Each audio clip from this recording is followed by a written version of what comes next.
I know a lot of people worked hard to get this ready, so I'd like to thank you for that. I saw the subject of this talk the same time you did, I think. So I was wondering if I said that or if somebody else said that. But anyway, it's okay. Where do the lousy things in your life come from? And we've been doing this subject in New York. We have a class there that goes, we have a regular class in Buddhist scripture that comes, it takes about 6 months a year, and people come twice a week at night, and we usually pick some subject. This whole year we've been working on a text by Master Shantideva that was written about 13 centuries ago. And in the very last chapter, which we just finished, he talks about where do things come from, you know, and we've been looking at it really carefully. We've been talking about it, we've been reading it, and we've been studying it very carefully. They study it in New York, they do it in Tibetan, and then they do it in English. And it's a question of the whole worldview of our culture. You know, where does our culture say that lousy things come from? You know, I think first you have to decide what are the lousy things. You have to decide what are the bad things in your life. You know, what are the things we're talking about? On a grand scale, Buddhism says that every single good thing in your life you must lose. Okay. For example, your wife or your husband, sooner or later in this life you will lose them. You know, even if you don't get divorced, you know, even if you stay together, even if you like each other, even if nobody changes, which is very unusual, you know, sooner or later one of them will die. You know, sooner or later, or something will tear you apart. You know, you must lose your husband or your wife. There's no choice in this life. There must be a time when you lose them. That applies to your family as well. There's no member of your family that you won't lose someday. You must be torn apart from the people that you care about. Many times your own mind causes you to be separated. You know, you get in a fight with them, something happens, and then you don't want to stay with them, and you lose touch with each other. But even if that doesn't happen, even if you really love each other for your whole life, and if everything goes rather smoothly, which is unusual, still something will tear you apart. I mean, that's the condition of this life. You know, that's the way that life goes. Much less the same with your job. You know, whatever job you have, you will lose it. You know, I've been in a corporate life. I worked in a corporation for many years, and you know, it was the goal of everyone. There were 900 people in my company. It was the goal of everyone to become a vice president. You know, one day I became a vice president, and then it suddenly dawned on me that the only thing that can happen after that is you either die or you get kicked out. You know, you can never become the owner. You know, so it was, you know, it just dawned on me. I sat in the chair and I looked around and I said, you know, I have to lose this someday, and there's nowhere else to go. You know, you have to go down, and it did. You know, and you have to lose everything. Your job, whatever your job is, you will lose it. You must lose it. Whether you enjoy it or you hate it, you will lose it. The same applies with the things you own. You know, your house, your car, everything you own, your clothing. You must lose it. You will lose it. It's just a question of when. You know, sooner or later, you have to lose it. Something will happen. Something will take it away from you. In Tibetan, they have a joke. It says, "Dapu sarva tsegore." It says that all your possessions one day will have to go look for a new owner. You know, you know, and it has to happen. It will happen. It's just a question of when, and that's our condition. Then you come down to your body. You know, sooner or later you must lose your body. First, you will lose your health normally. You know, and then certain parts of your body will start to collapse. You know, first your eyes, mine are already. Then your teeth. You know, you start to have really big dental bills as you get older, and then you know, you reach 60, and frankly, all people talk about is their, you know, who's the best doctor? You know, which one are you using? You know, listen to 60 or 70-year-olds talk to each other, and it's about 50% about who's the best specialist for this or that. You know, because your body must fall apart. It will fall apart. It's not a question. You know, its nature is to fall apart. In Tibetan medicine, which is very old, it's based on Indian medicine. There are 4 great medical texts, medical tantras. It says health is an accident. The condition of health is not normal, it's abnormal. And the normal condition of the body is that all of the different organs are working against each other. The function of the lungs is to cool the body. The function of the livers and kidneys is to heat the body and to remove the very things that the lung is trying to get into the body. And so that the nature of them is to fight with each other. And sooner or later, according to Asian medicine, if you don't get hit by a car, or if you don't get old or whatever, your body will destroy itself.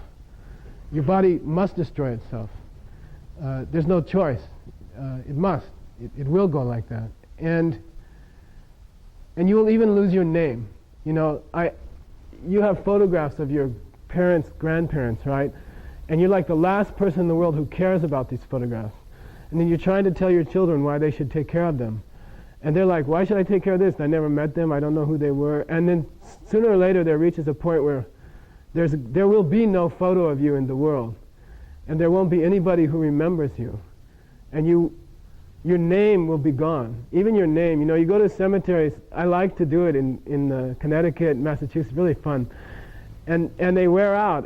You can't find anything older than 1770, about like that. And they're there, the tombstone is there, but it just wore out, and you can't read it anymore. And that's what we have to look forward to. According to Buddhism, this is you can be distracted by what you're doing right now, but it's sort of a lie. It's not really being honest with yourself. I mean, it's just a short period of time that you have healthy, and that you can do some things, and then it will be ripped away from you, and that this is the condition of a human being. It must go like that. It must happen like that, you know. And then there'll be 2 people, like, I always think of this, my Lama, the High Lama, his favorite activity is watching the New York Mets on television, you know, and he really likes it, and so he's always listening for news about the Mets. I don't know, it was like 3-4 years ago, Randy something, anyway, one of the best pitchers was with another 2 guys, and they were in a motorboat, and they got drunk. And they were out on a freshwater lake, and there was a dock, and they're spinning around the lake at night, and the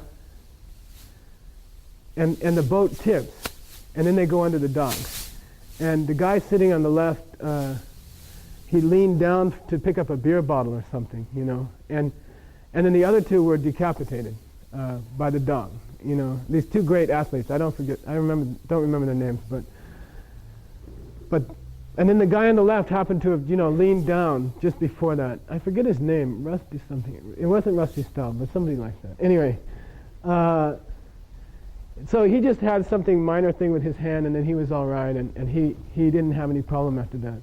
So the question is, Buddhism says, what's causing all these things? First of all, what's causing you to lose the things you like? Why is it that you have to lose them? And what's causing you to lose your health? What's causing you to lose your teeth? If you live long enough, you will lose your mind also. You know what I mean? There is no, eventually, after your senses go, your eyes and your ears, then your mind will start to go. And that's all you have to look for. Why does that happen? You see? Why does it happen to people? And especially, why do some people suffer so badly? Like there's 3 guys sitting in a boat. 2 of them get their heads cut off, just having a good time. And then one of them, nothing happens to him. Why? And Buddhism is very interested in why. And you can take it down to the little stuff that happens in your life. You can talk about the minor irritations that happen in your life. Why do you meet a certain person at work? Why do you have to sit next to somebody at work that you don't like? Where did they come from? Where did this person come from? And everybody has somebody. If it's not at work, it's in your family. Okay? If it's not in your family, it's your neighbor, but there's somebody that you're wondering why this person came into your life. Or you get some kind of disease, you get some kind of problem, physical problem, and you're wondering, why me? Why does this happen to me? And that's the subject of this talk tonight. First of all, on a grand scale, why does death happen to you? Why do you have to get old? Why do you have to lose all the loved ones in your life? Why do you have to lose every possession you ever had? And even your name and your face, and your memory. Is there a reason why? And then on a small level, is there a reason why things happen to people? Why does one person get cancer and the other person doesn't? Why does one person lean down for the beer bottle and then the other two get their heads cut off? And Buddhism is trying to explain why. Okay, what does it mean? What are the answers that people can give you? Right? The answers are like this. That guy didn't get his head cut off because the boat tipped and he leaned down.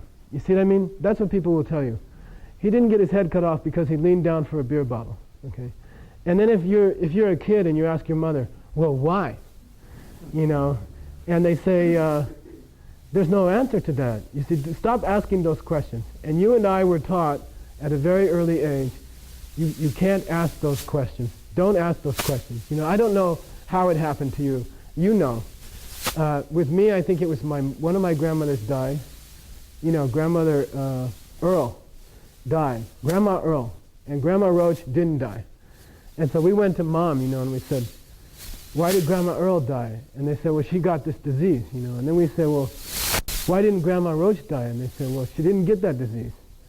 And then you're a kid, and you say, well, why did Grandma Earl get that disease? And they say, oh, she was out someday and she got close to somebody who had it and she caught it, And you say, no, you don't get it, Mom. Why? Why did she go meet that person? Oh, well, she was at the country club with this other lady and they drank from the same glass and she got this virus. And no, but why did she drink from that glass, Why was she next to the lady? And they say, those don't have any explanation. They tell you that. They say that you can't decide. She happened to be a member of that club.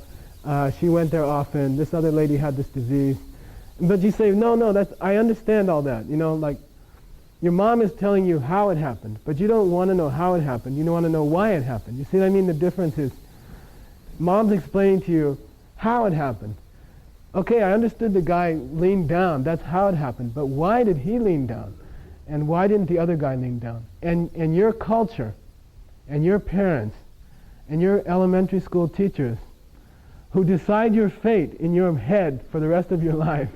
Seriously, for me it was Mrs. Melvin in the first grade. I'll never forget. And I'm not kidding. They're deciding what you think for the rest of your life, and you will swear for the rest of your life that that's the way things are, only because you heard it from your mother or Mrs. Melvin. And I'm not kidding. You believe what you believe only because you heard it from Mrs. Melvin. And you have to get used to that. And honestly, there's not more than 2 or 3 people in this room that really think there's any real reason why the guy leaned down to pick up the beer bottle, or why one person dies and the other person doesn't die. You think there's no answer to that. You come from a culture where finding the causes of something is the only religion we have. Science. You can say you're from some other religious faith, but you don't really believe that God made the earth. And you don't really go to church and ask him not to give you cancer, because it doesn't work. And you don't really believe in those. You don't really believe there was an Adam and Eve and God reached in and broke the guy's rib out and that's why women are around or something. You don't really, you can say you believe in that book, but you don't, in your heart I don't think there's more than a few people here who seriously believe it. What you really believe is there's no answer to those things, and we have to die, and we have to lose the things that we own, and there's no explanation, and there's no ultimate reason why this guy is sitting next to me at work that I don't like, He just was hired. But see, again, you're explaining how. You're not explaining why, Why is that guy next to you? Why you? Why couldn't it be your friend in the other department got put next to you? Why are you sitting next to this guy? And they'll say, well, they hired him at the same time and there was an empty chair and, they needed to put him somewhere. No, you're telling me how. I want to know why. You see, where did he come from? And in your heart, as an American, and I know because I grew up that way, I had Mrs. Melvin, you know, and my mom, and I loved them, and they were not evil, they were very well intentioned. Their hope was to bring me up and make me happy and give me the best things in life. They honestly wanted that. You know, I'm not saying they didn't want that, but they didn't have any explanation for that. And they said, what did they say? They said, stop asking. You know, they just said, stop asking. There's no answer for those things, you know. There's no explanation why Grandma Earl died before Grandma Roach, you know. You can't explain those things. There's no reason why. So really what your culture and what your civilization is saying, if I am a Martian or a Tibetan who comes here, you're saying that your culture believes in examining why things work. You know, your culture has made steel fly in the sky. You know, unheard of, impossible. You know, by understanding causes, by experimenting, and by finding out the reasons for things, by logic, and by giving up magic. 400 years ago in Europe, by turning to logic and reasoning and clear thinking, we've been able to make steel fly in the air. No one ever was able to do that. You say your culture finds reasons for things, and that's the reason why you can blow up a city with a thing this big. You know, you can kill 1 million people with a thing this big. You've learned how to do that. You know how to do that. But then when you get to the important stuff, you know, who brought this guy next to me at work? Why is he here? Why me? You know, you say there's no reason. You see, it's weird. It really is weird. You see, you explain everything until you get to the important stuff. And when you get to the important stuff, you say, that doesn't have a cause. You see? You don't even say we don't understand the cause yet or something like that. You just say, no, don't ask that. Don't ask that question. There's no answer for that. And they honestly believe there is no answer for that. They believe that. If you say, what's his name? Randy something. Why did he why did he lean down to get the beer bottle? And you honestly believe it was just random. You know, if I ask you, who has created this life? You know, who's responsible for when you die? You know, who's responsible for the things that happen to you? You know, good or bad. Who's responsible for when your mother died? You know, who's responsible for when you're going to lose your wife or your husband? You will say it's just chance. It's just random.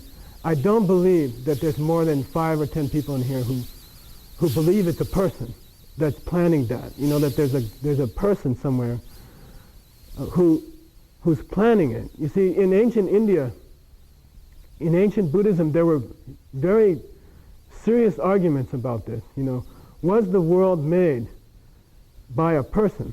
You know, are the things in the world caused by a person? Is there a person somewhere who's doing these things? You know, who's planning everything, and who's responsible for every single thing that happens? You know, is there such a thing as a person who made everything? And you see, because this person would be responsible for the person next to you at work, right?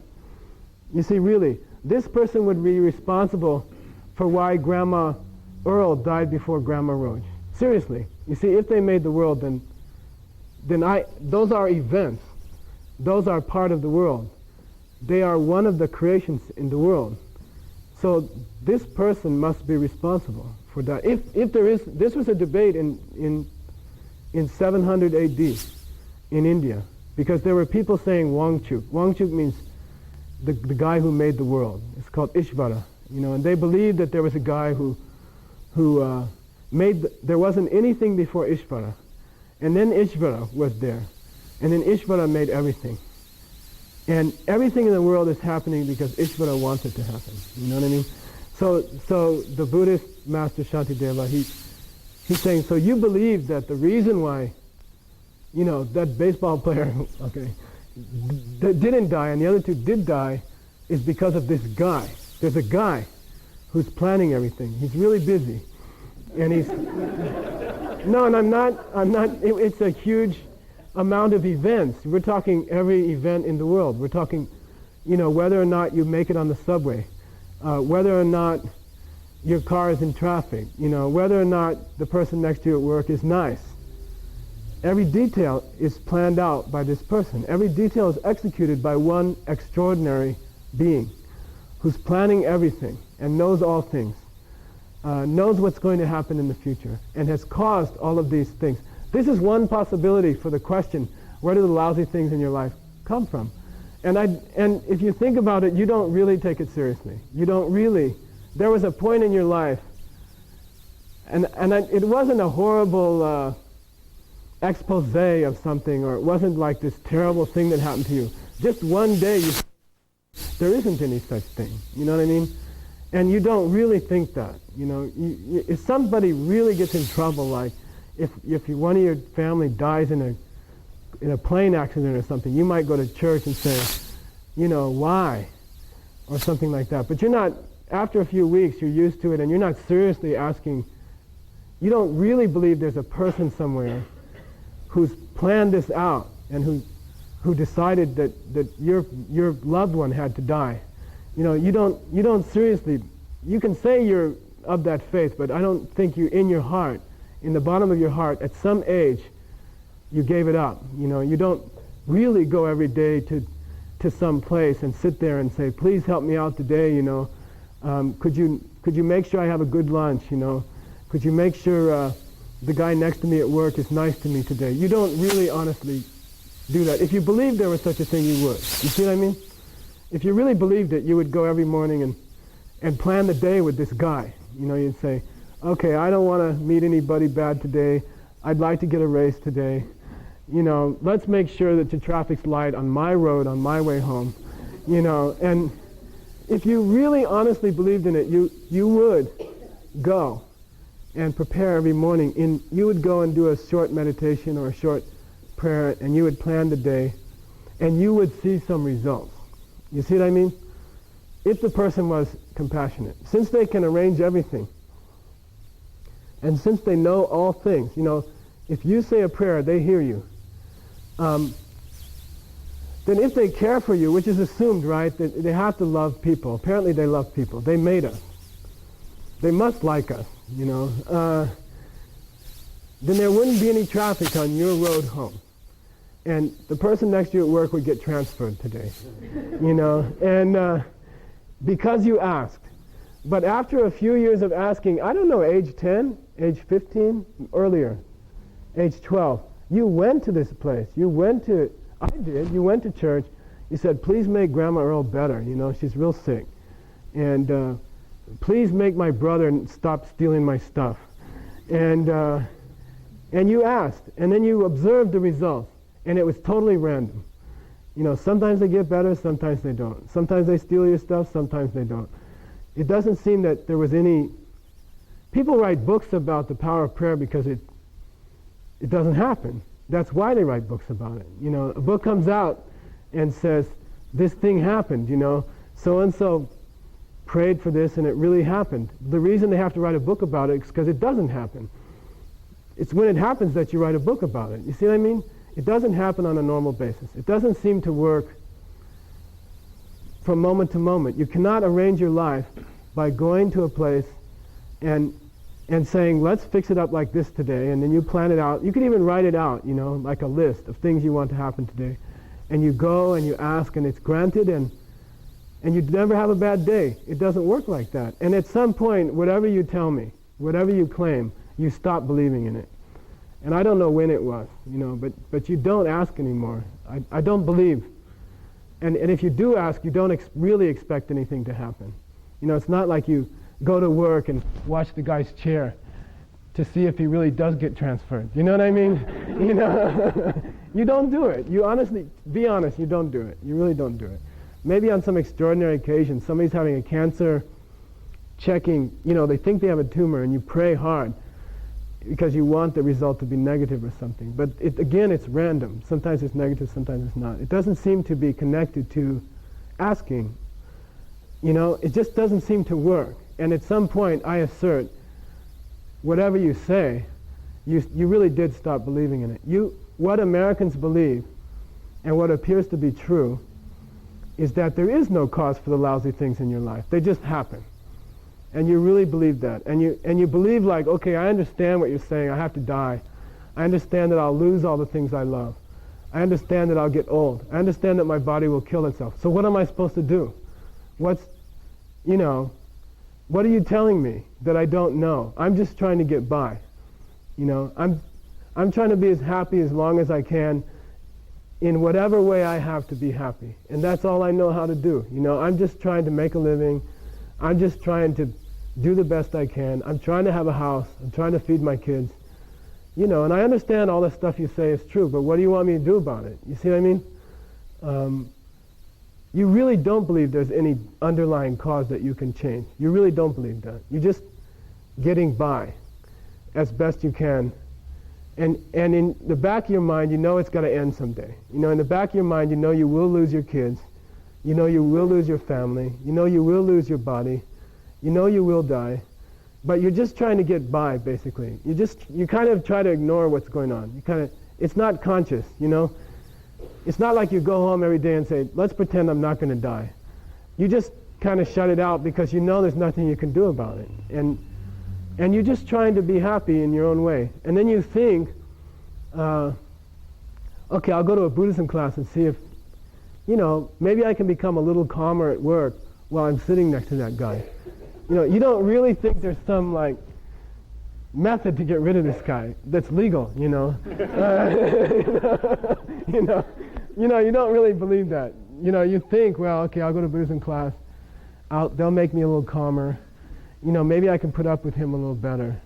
But you're not like going to Buddhism class and saying, I hope I can figure out how to do something that I never get cancer or something like that. You don't expect that from Buddhism class. What you're thinking you get from Buddhism is maybe I'll feel a little better. Maybe some nice things will happen to me. Maybe I can learn to transform problems into, something useful in my life. And that's how you feel. You still believe that things are random. The other Buddhists, when the Buddhists in ancient India were debating why do lousy things happen in your life, somebody else came up and said, Gyutso. There's this thing called Gyutso. And Gyutso means Big Bang Theory, okay? We call it the Big Bang Theory. They say, oh, there is no guy, okay? That's just to tell you the truth, there is no guy. It's just these chemicals get together, lots of years ago, and all these molecules bang into each other, and there's this big explosion, and that set in motion all the events of all time. How these atoms form into skin, and then unform into dirt, is just all caused by this explosion that happened a long, long time ago, And that's what's really causing everything. So there's nothing you can do about it, you know what I mean? And that's like scientists would say the Big Bang Theory. I mean, every molecule has been projected into motion zillions of years ago, and we're just accidents. And the molecules will separate again, and then we'll be what you call dead, and maybe this whole world will melt, and it's all just random. And that's what Big Bang means. That's the implication of Big Bang. Every event in your life, the reason the guy leaned down to pick up the beer bottle, the reason Grandma Earl died before Grandma Roach, it's all just random. There's just atoms floating around, and they come together for a while, and your mind is like made from these chemicals, and you can think for a while, and then it falls apart, and that's all. And in your heart, you probably believe that. You may not understand physics or universe. You don't understand. Einstein is a smart guy, and who knows what he was thinking. But that must be what's really causing everything. You believe that, and everything's pretty random. I can't explain why I have to sit next to this guy at work. He's there, and there's no real reason why it happened. And you really believe that, and that's the Western way of looking at the world. And you can say whatever you want. You can say, I believe in this faith or that faith. Or you can say, I believe that things are caused by this or that. But in your actions, you admit that you believe it's random. And when you try to change something, how do you do it? Like you want to get a house so you can support your family better. Like you have more kids. And you want them to have a good place to stay. So you decide, you and your spouse are staying up late one night, and you say, okay, honey, let's figure out a way to get a bigger house. And they say, well, I think if I switch jobs, we could get a bigger house. If I work a little bit extra, we can get a bigger house. And you make some plans. And it looks like the cause of a bigger house is working harder. Okay? Don't forget science, okay? Don't forget, you're Western civilizationers. Okay? You belong to Western civilization. You believe in science. You believe that there's a cause for a bigger house. You believe that there must be some thing that can make a bigger house happen. And according to the laws of science, if something is the cause that creates a bigger house, every time somebody does it, they should get a bigger house, right? That's called replication in science. Anytime you take these 3 chemicals and mix them in a bottle and shake it real hard, your hand will blow up. It always works that way. And that's called replication. It means experiments are true. You have found the causes for something when it happens every time. And if you ever took the same 3 chemicals and shook it and got an ice cream or something, then you don't understand the causes yet. You have to do more experiments. I always say that if you go to Raleigh-Durham Airport, and you're about to get on the airplane, and the stewardess is there with this clipboard and all these waivers, and she says, I'm sorry, before you get on the plane, you have to sign a waiver, and you say, why? And they say, well, we almost understand why these things fly, and we're real close to finding the real causes to get metal to fly in the sky, but we're not exactly sure yet. And then every once in a while, they just fall down, and do you mind to sign this waiver, that we're not responsible? Because we don't understand the causes for it yet. You see what I mean? You won't get in the plane. You wouldn't get in the plane. In other words, you don't risk your life at something until you understand the causes well. Until they figure out how to make these things fly every time. You'll wait. You'll take the train. Because that they figured out how to get you there without killing you. And they understand the causes. What I'm saying is that you would not place your life in the hands of someone who didn't understand the causes for something. Science means you do the same causes and you get the same result. And you believe that. And that's why things work. Anytime you have a certain velocity and a certain amount of fuel and a certain angle of the wings, this thing has to fly. And you believe that. And that's why you get in an airplane. And if they didn't quite understand the causes, you wouldn't get into the airplane. Okay. Now let's go back to the house. You want a bigger house. So you're going to decide to work harder. And you're going to get a different kind of job. And you're going to go to college and get some more training. And then you'll be able to get a bigger house for your kids. And this is a real example. This is what you want in your life. Everyone sitting here has things in their life that they want. Everyone here has some kind of goal in your life. Maybe it's taking care of your children. Maybe it's being a little happier. Maybe it's losing some weight. Whatever. You have something in the back of your mind that you would like to get. And then you have an idea about how to make it happen. Like, I will work harder. Okay? And if working harder was the cause of a new house, how often should it work? We're talking science. We're talking replication. If it's the cause of a new house, it should always work. You see what I mean? If working harder and learning more was the cause of getting more money, it should always work. Okay? Does it? You see, you got to ask those questions. Does it always work? Would you get in a plane if they told you, we're not sure it always works? You see what I mean?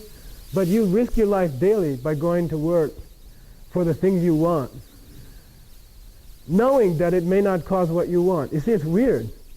It's very strange that we will risk our lives to undertake some activity to bring us what we hope for, knowing that it might not work. And that's how you spend your life. So you say, okay, I'm not sure, but, what, do you want me to sit home and somebody's going to give me a bigger house? You see what I mean? What's your suggestion? How do you get bigger houses? What's the real cause of a bigger house? And Buddhism says the cause of a bigger house is not working harder. Some people work harder and get a bigger house. Some people work less and get a bigger house. Some people work the same and get a bigger house. Some people don't work at all and get money. You know, some people work really hard. I mean, the people who work the hardest on the roads or on the garbage trucks or stuff like that, they get paid the least. You see, it doesn't seem to relate to how hard you work. So you say, well, okay, smart. You know, the smartest people get rich. You know, I was thinking of George Soros, you know. Read the Wall Street Journal. You know, I was in business for 15 years.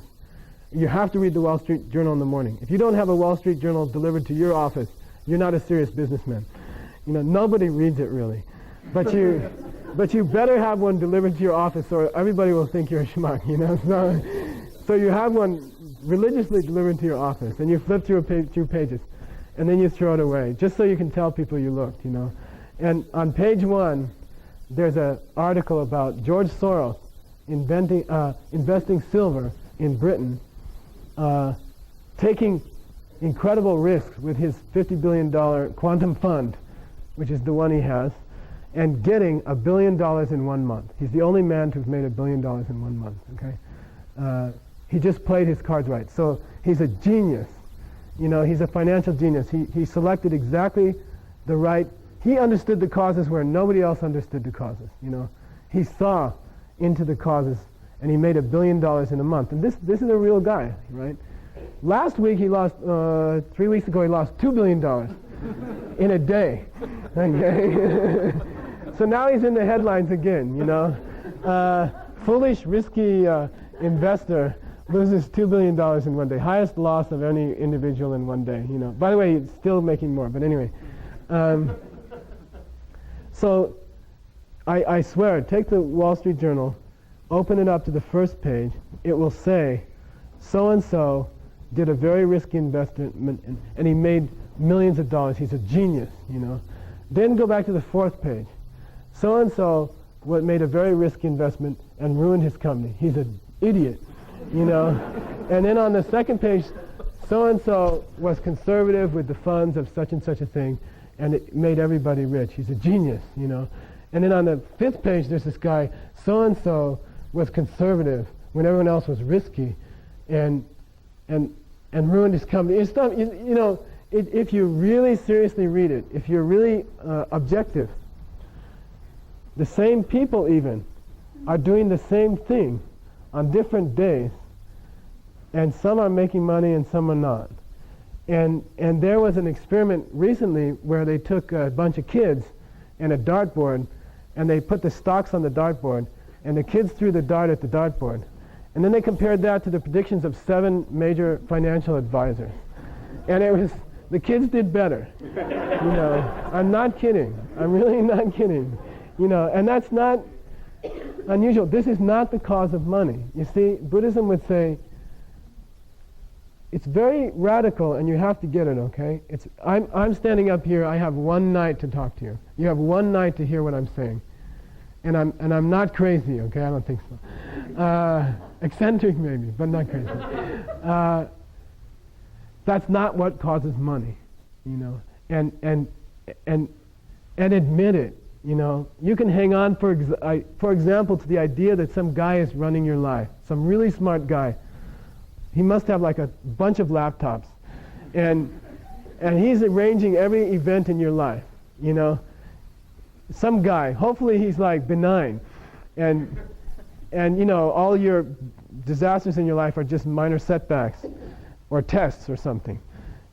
You know, you don't really believe that. But by the way, the other thing doesn't work either. You see what I mean? It doesn't really work. You can work hard and die. You know, you can not work much at all and get rich and die. You know, it's very weird. I mean, if you're really honest, if the people in this room are honest, you don't know what causes good things in your life to happen. You have general trends, you know. Like generally, if you work pretty hard, it seems to be you get a little ahead. And then some disaster comes and wipes it all out. You get kidney failure or something like that, $50,000 for the first couple of days. You know, then the insurance company tells you, oh, you didn't read this little clause here, you know, about we're just going to take your house, you know. And then what I'm trying to say is, then the hard work did not cause a house. You see, it's random.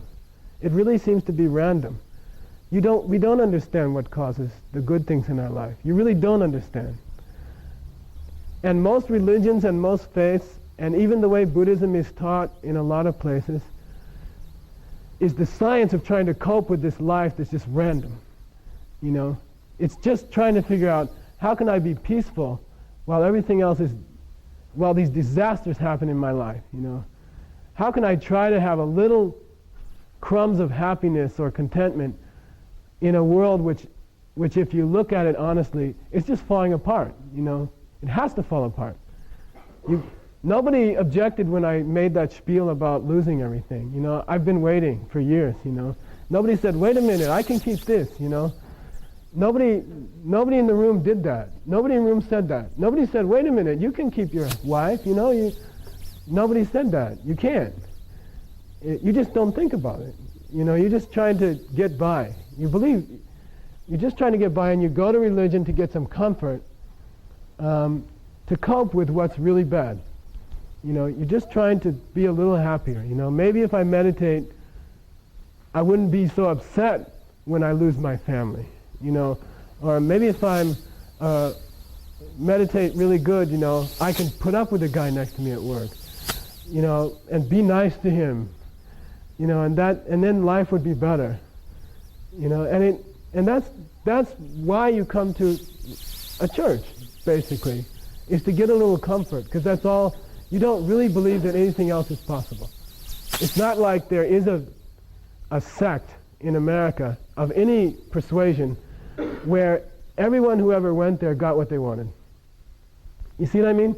It's not like there's one preacher somewhere in some church somewhere, and anyone who joins that church doesn't have to die or something. You never heard of such a thing. You know what I mean? You would say there's no such thing. Obviously there's no such thing, or everybody would join it. You see what I mean? If there was some guy who understood how to make money, then everyone would go to that guy. But there is no such guy. And you don't go to him. And so you honestly, what I'm trying to say is, I'll wrap this up now. We'll take a break, okay? And then we'll start again. In your heart of hearts, you believe that there's no cause for these things. And you believe that no matter what you do, this way or that way, it's not going to make much. You really do believe that. Why? Because that's exactly what's been happening to you. You know what I mean? It just seems to be random. There doesn't seem to be a real cause why that guy has to sit next to you at work. There doesn't seem to be a cause. Looks like Mrs. Melvin was right when she told you not to ask. You know, it looks like that. And no matter what honest, sincere, good-hearted attempts you make to secure some kind of happiness or comfort for your family, it doesn't seem to be assured at all. You know, it almost seems to be random. Whether or not you're going to be able to do it is up in the air. Nobody in this room can tell me that in the next 6 months they'll be able to care for the people they love very well or not. You just don't know. Obviously you'll make your best effort, and obviously you love them a lot, and there's people in this room that will die for the people in their family, but you can't tell me whether it will succeed or not, because you don't know, because we don't understand how to do it. Okay. I'll take a break there. I propose that real Buddhism has an answer to it, and that Buddhism can identify the causes for those things. And we'll talk about that after the break. So we just identified the problem. And then we have to see if there's any, is there anything you can do about it? Okay. And if there is, then it's really interesting. And if not, well, then we're back where you were when you got here. Okay. So take like a 10-minute break, okay, and then we'll start. Okay.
Earl died before Grandma Roach. Don't ask why the guy leaned down to get the beer bottle, because there's no answer for that. Just stop asking and try to be happy.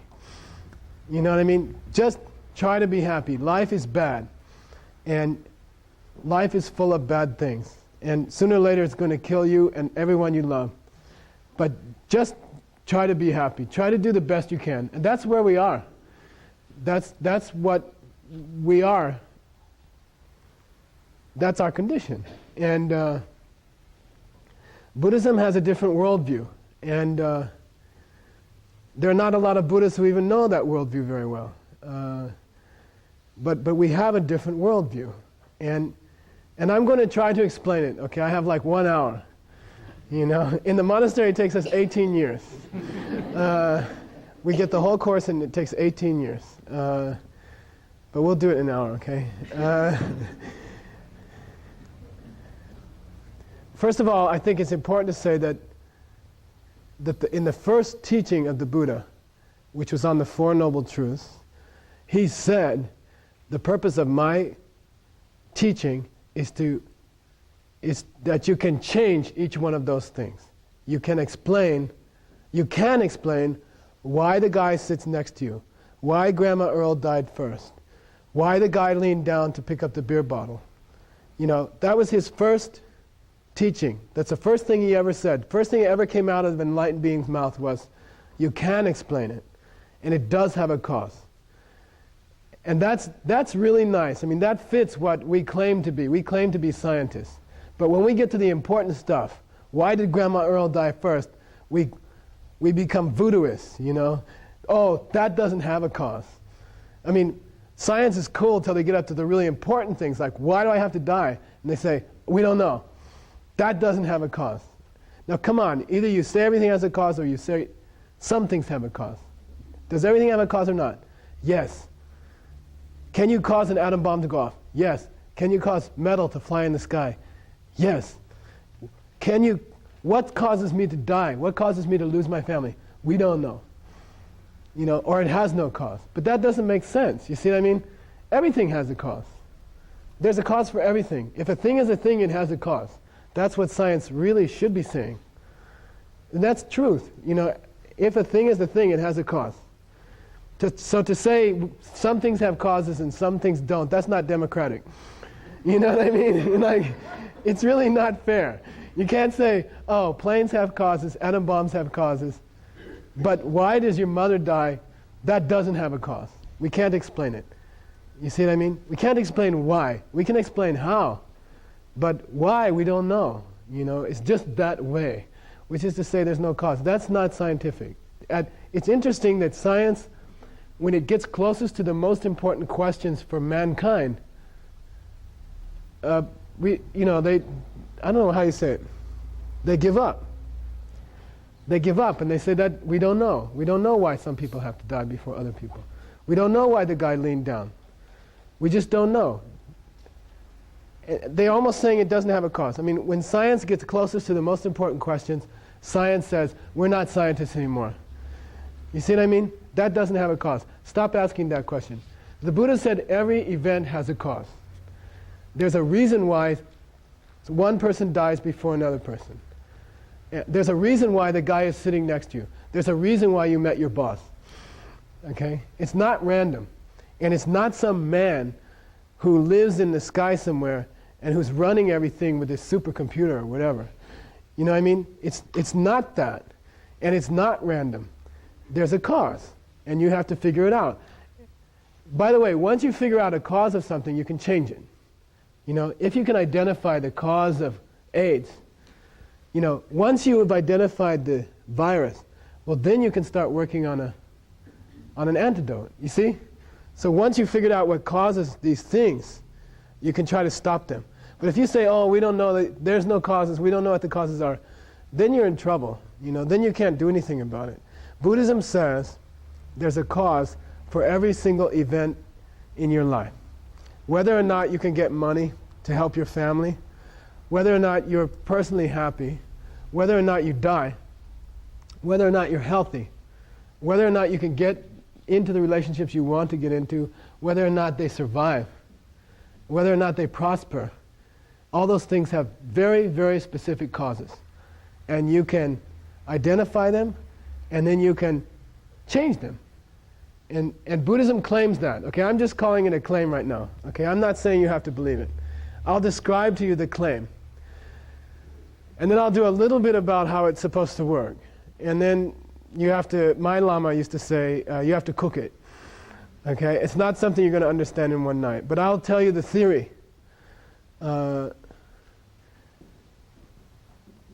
Buddhism says, and by the way, here's where Buddhist worldview differs from the worldview that we grew up with, the one that I got from Mrs. Melvin. Okay, it has two qualities that our worldview doesn't have. It's complete, it explains everything, and it works for human beings. You see what I mean? What do you mean when I say that? What do I mean when I say it's complete and it works? It means like this. Science says everything has a cause. If you study the causes, you can do an experiment and you can make things happen. But we don't know what causes death. You know, we don't know what causes one person to die before another person dies. We don't know why. So in that way, they're incomplete. Are they incomplete on something small or something big? They're incomplete on the main thing you want to know. You see what I mean? You want to know, why do I have to get sick? Why do I have to die? Why do I lose the things I want? Why can't I get the things I want? You know, you want to know that. And on that, you know, they're mute. On that, they don't have any more information. Come back later. You know what I mean? They don't even, it's incomplete. Secondly, it doesn't work.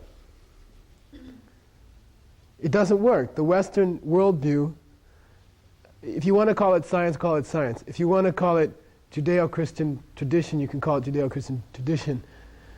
Or you can call it a mix of both. But frankly, it doesn't work. What do you mean it doesn't work?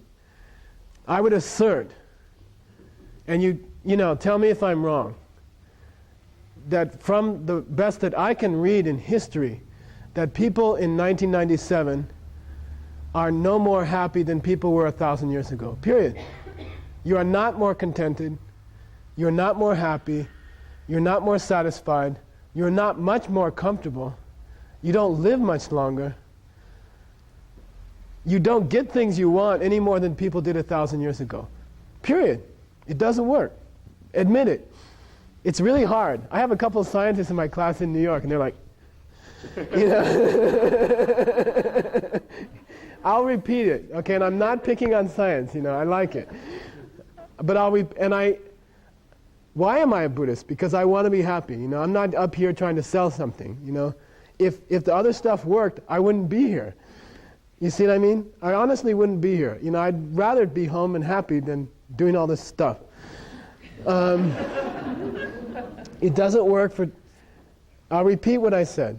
People in 1997, and correct me if I'm wrong, are not much more comfortable. They don't live that much longer, you know, 10, 20 years longer, something. They are not in any way more contented, more satisfied, more well-adjusted, more happy than people were 1,000 years before science was ever heard of. Period. What I'm saying is that science doesn't work. It doesn't work. You see what I mean? It can make 300 pounds of this go to another location faster than it used to go. But that's not what you want from your belief system. You see? Science is supposed to serve whom? Us. What's it supposed to do? Make our lives happier. Did it work? No. You know, and admit it, you know. Admit it. I mean, I'm not saying that you can't get from New York to Paris faster than you used to. Obviously you can. I'm not saying that. But it didn't work to make people happier. You see? The purpose of a religion, the purpose of a culture, the purpose of a civilization, the purpose of a worldview, the purpose of everything you believe in is to make people happier. And that has not been advanced an iota since 1,000 years ago. People are not in any way happier before science came than after science came. And that's just the truth. You're not happier than people 1,000 years ago. Science didn't work. And Western culture didn't work, you see? And you can't explain any more than 1,000 years ago why Grandma Earl died. You see what I mean? You're in the same state of information that people were 1,000 years ago. You can move stuff faster from one place to another. You can hold more information in a box, you know, but you can't explain, you're not any happier, it didn't work. It's supposed to serve you. The reason to get more stuff from point A to point B faster is to what? Make people happier. But it didn't work. It just didn't work, okay? Then there's this other viewpoint which is also stupid. Oh, people were happier in the old days, you know? Back to nature. You know, the Indians in America, they lived with the land. They communed with the deer. They believed in the Great Spirit, you know? And then I say, how do you know they were here? Oh, we find the pottery and the arrowheads, you know? Well, what did they do with those arrows? They shot each other, you know? And, you know, there's also this myth that people were happier before. Forget it. They were just as unhappy as we are. You know what I mean? Maybe we're a little more unhappy, but not much more. You know what I mean? They had arrowheads because they hated each other, and there's all these records of killing each other and wiping each other out. And, you know, you find cavemen frozen in Siberia with their heads bashed in and a club nearby, and, you know, they were doing the same thing, seriously. They weren't any happier than we are, and we're not any happier than they were. And all the attempts of Western civilization, the literature, the ideas, the different government systems, the different economic systems, the different inventions, haven't made you and me any happier than before. They didn't work, you know. And we're not dying much slower than people did before. So there hasn't been any advance in the last 1,000 years, seriously. And it's kind of embarrassing to admit it, because the Wright brothers were from America and everything, you know. You know, it's hard to admit, you know. Okay, so what does Buddhism have any better solution, you know? And so I'll describe it. Okay, Buddhism first of all says there must be a cause for everything. The reason why the guy leaned down to pick up the beer can, and the reason why Grandma Earl died first, there has to be a cause. Buddhism says there's always a cause. What's the cause? And this you get delicate. You have to look at causation in the idea of does something make you happy or not? In other words, Buddhism goes right for the ultimate goal of all ideologies. Buddhism is going directly, wonder why. Buddhism is going directly to the real point, which is there a way to make us happier than we used to be? You see what I mean? Can you make people more well-adjusted? Can you make them more contented? Can you make them more happy? Mentally, okay? First of all. And secondly, quite frankly, and most Buddhists are not teaching this, the Buddha said clearly, directly, you can affect the physical body also, you know. You don't have to die. You don't have to get sick. Okay? You can change that also. Okay? And most Buddhists are not even talking about that. Like you go to a Buddhism lecture, they'll say, here's how to be more contented. But you don't get people saying, here's how to stop yourself from dying. Here's how to stop yourself from getting old. You know, would you like to get younger next year? You see, would you like to be younger? You want to just turn it off, maybe? I don't know. Maybe just turn it off. The work of demons.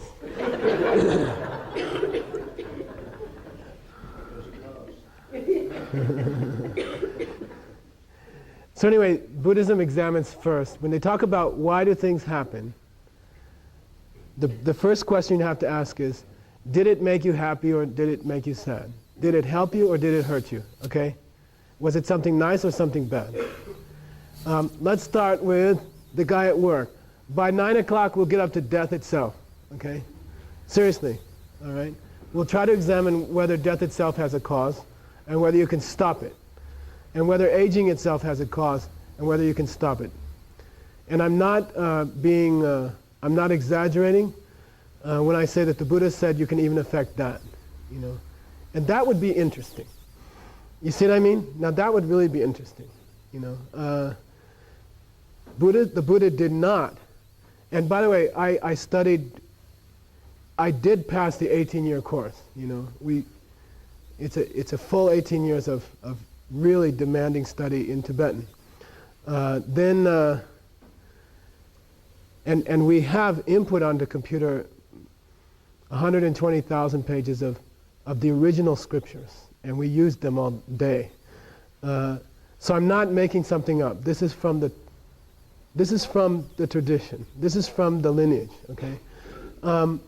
Buddhism says, and the Buddha said, I should say what he didn't say. The Buddha never said, the purpose of Buddhism is just to make you more happy while your life is destroyed by events, you know?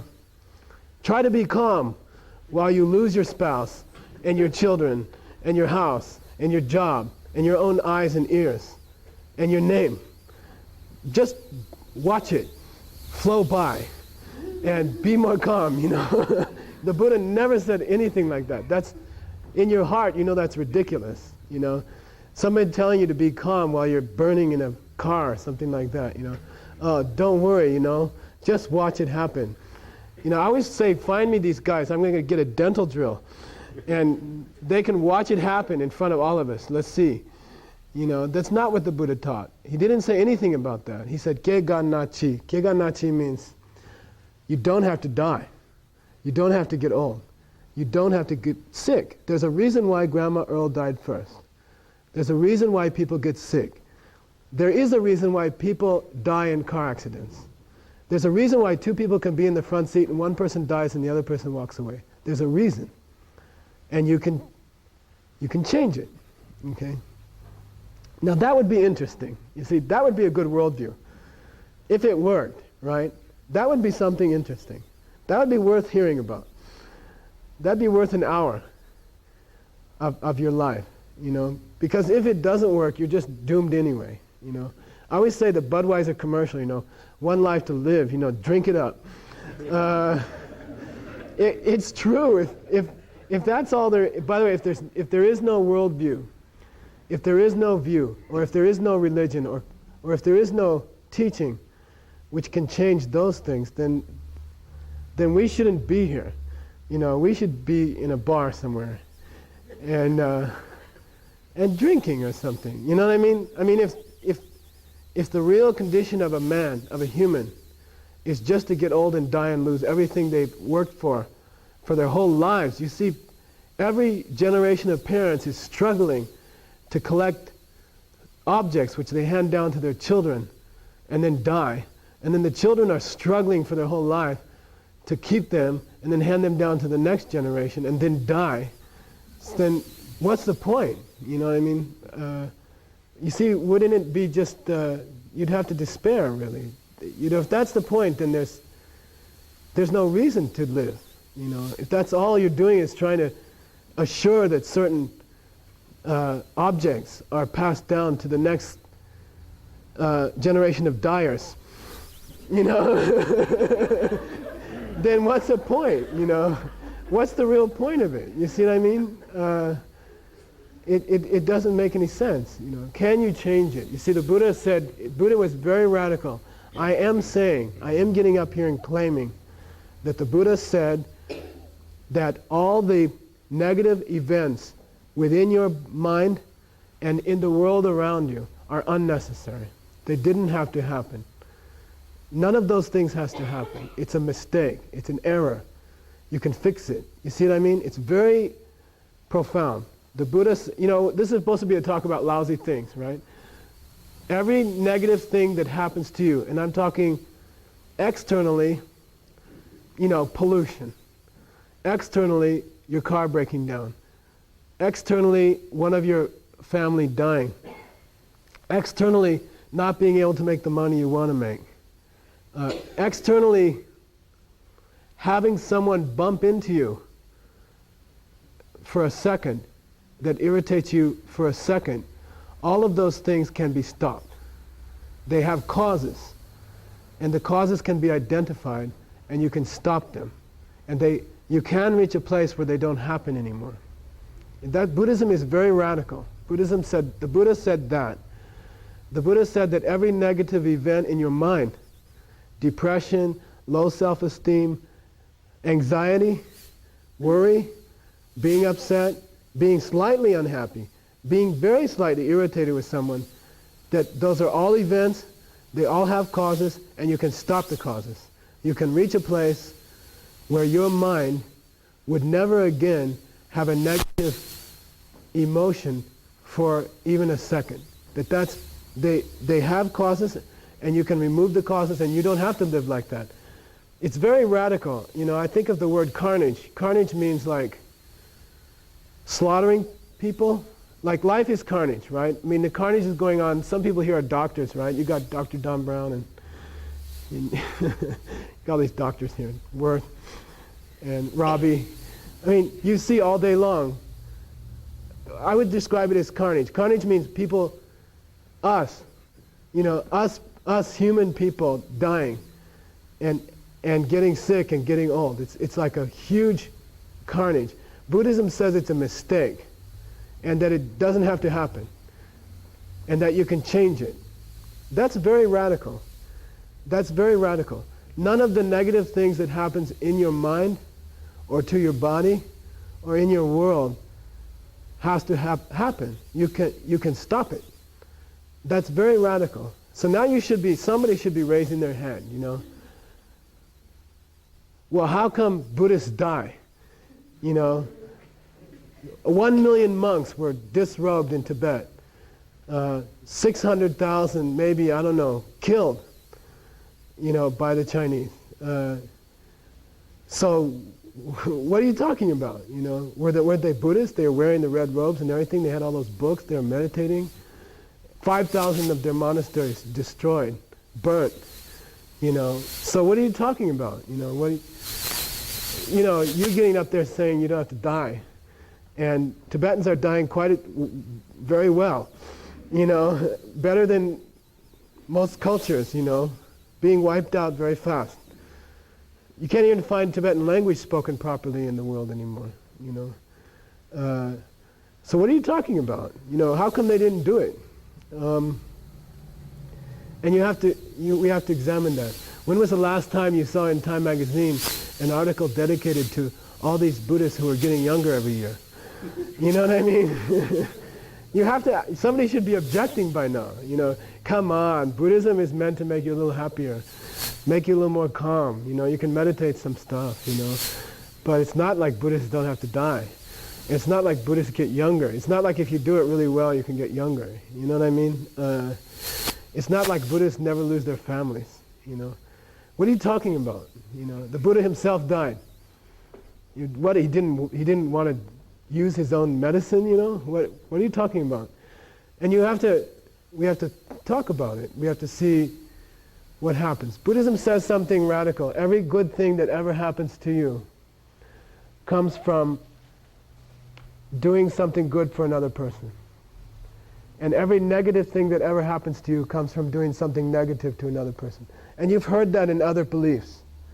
The golden rule, right? You've heard it in other systems. If you hurt other people, you will suffer. If you help other people, you'll be happy, And then I worked in the diamond business. And my boss would come down and say, we sold $125 million a year, We started the company with 2 people. And he would come in and say, okay, Michael, there's this guy selling diamonds outside. They sell them to us like 50,000 at a time. They come in these huge plastic containers, And he'd say, go out and tell him it's only worth 1.2 million. And I'd say, that's ridiculous. It's obviously worth 2 million. He'd say, no, come on, try. Let's see what he says, Just lie. Tell him it's only worth 1.2. Tell him we won't pay 2 million. But we really will if he doesn't take the 1.2, okay? And just go out and lie, lie and see if we get it, And you'll save us $800,000. This happens every day, okay? So you go out and you tell the guy, this thing's only worth $1.2 million. And he looks in your face, and And these are people who've been doing this for 20 years or 30 years. They could smell. They actually know exactly what you're going to pay by looking at your face. But it's you go through the whole thing anyway. So he says, no, 1.2 million, And the guy says, let's say the guy is new and he believes you. And he says, okay, take it for 1.2 million. You saved $800,000, okay? And then you go back and you report to your boss, $800,000. And this happens every day, right? You go in, you tell a lie, which is a negative thing, right? It's going to hurt the other person. It's a negative event. It's what you call bad karma. And you make $800,000 in a half an hour. That's how we went from 50,000 to 125 million a year. Now, I'm not saying by lying, but I'm saying you're dealing with that kind of money. It looks like you lie and you got $800,000. Buddhism says that's impossible. Okay? Buddhism says that did not happen. Okay? So if this gets really weird, okay? You get a Buddhist businessman in a room. And you say, look, Michael Roach, come on, admit, you went out there, you lied to the guy, you told him it was $1.2 million. It's worth $2 million. We made $800,000 extra because you lied so well. You're so convincing, And the guy sold it cheap, and we made $800,000. A lie, which is bad karma, which hurts somebody, has caused $800,000. Now, you have to ask about the $800,000. Is $800,000 a good thing or a bad thing? Does it make you feel good or bad? Good. I mean, normally. Okay? Okay, so according to Buddhism, you cannot get an event which feels good from an event which hurts someone. According to Buddhism, this is totally impossible. Completely impossible. You cannot do a negative thing to someone else and ever get a good thing happen from it. This is the law of all Buddhist teaching. This is the most important principle of all Buddhism. You cannot ever get a good result from hurting someone. It's impossible. Totally impossible. So what's going on when I go out and lie and I make $800,000?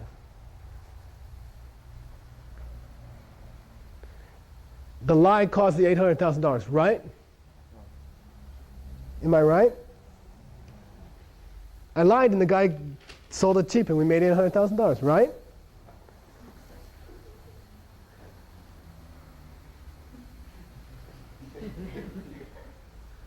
No, you have to ask. If you're a scientist, we talk about replication. What does replication mean? If the thing is the cause of the event, then every time you repeat that, you should get that event to happen. You see what I mean? Every time you have that velocity and that fuel and that angle on the wing, the thing should fly. That's replication, right? That's causation. If you're a Western civilization person, which we all are, you better believe that, because that's what your whole world depends on. If you put those causes together, the thing will happen. So now I ask you again, did the lie cause the $800,000? Because it looks like it does.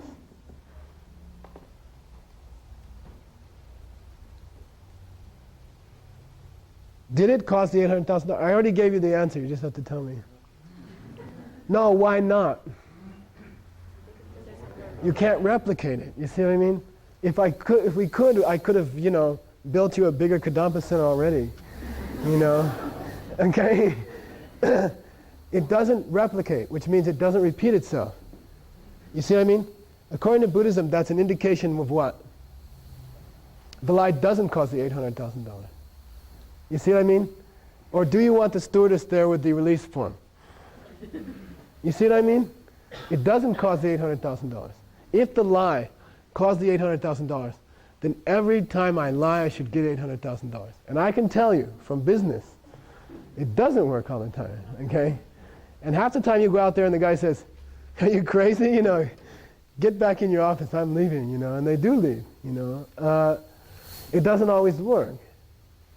So it's not the cause of the $800,000. You see, according to Buddhism, if you ever get any kind of money, it's because you helped someone in the past. It's very interesting, okay? The cause for getting any money in your life, from the time you were born up to the time sitting in this pew, It all came from only one place. You shared something with people in the past. It's very interesting. It's very radical. Okay? You want to know how to make money? How? Give it away. Okay? That's kind of stupid, you know. You have to give away $50 to get $50. I think I'll just keep it. You know? You know what I mean? It sounds kind of silly. Karma has a quality of expanding. Okay? It's very efficient. If you give away $50, you can expect maybe 5,000. Seriously. Okay? It's very interesting. It's very interesting. You can get rich. And frankly, it works. You know, I can show you the books of Andine International, Diamond Corporation, which went from 50,000 to 125 million per year. It works. You see, it's very radical. It's very interesting. It would change the whole Wall Street Journal. You see, such and such intelligent investor has just given all his money away to poor people. And a year from now, he's going to have twice as much. It's incredible. You know, this guy's really smart. Now you're going to complain to me. You're going to say, we see lots of people give away money and they never get anything. You see what I mean? We see lots of people do good things to other people and big disasters happen in their lives. We see mothers who spend their whole lives caring for their kids and all they get is abuse. You see what I mean? They don't seem to be wonderful things happening to them because they spent their life for other people, something like that. You have to do it with a certain kind of knowledge. Okay? There has to be a certain kind of understanding of the way things work. And that's a little subtle. It's called emptiness and you have to study it. If you do things with this understanding, you can actually cause events like money. Okay? Money is a lousy example because we don't believe money is of much use. Why? I mean, you don't see Buddhists using their time to make more money, normally. Although it's fine. You can do it if you have a reason to do it. It's okay. Why not? Why not expend your lifetime making money? You got to die anyway. You know, what's the use? You know, I have friends, diamond people. We call them diamond people. They make 500 million in a year, and they're miserable. You know, they're truly miserable. Trust me. There's a guy in Bombay. He has a huge building. In the basement are 250 antique cars that he can't take outside because the tax authorities will find out. You know,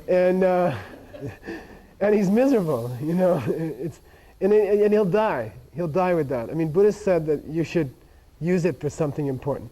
But what I'm saying is, every single event in your life has a cause. Buddhism is not incomplete. Buddhism goes on where science stops. Buddhism goes on where Western civilization stops.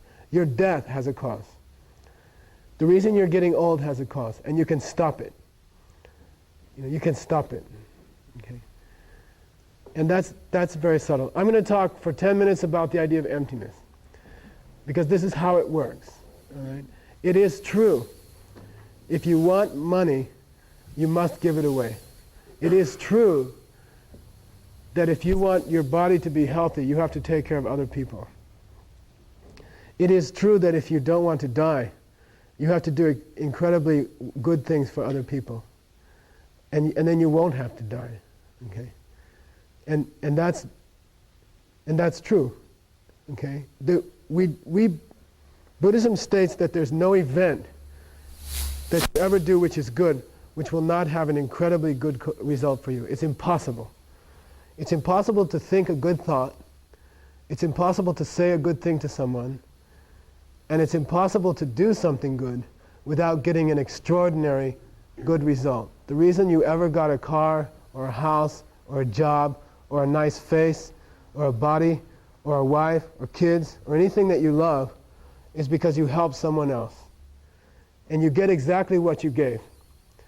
The reason for every negative thing in your life, someone you don't like at work, your own mind being depressed, your own mind being upset, anything negative happening in your life with your family or anything is because you hurt somebody in the past. Okay?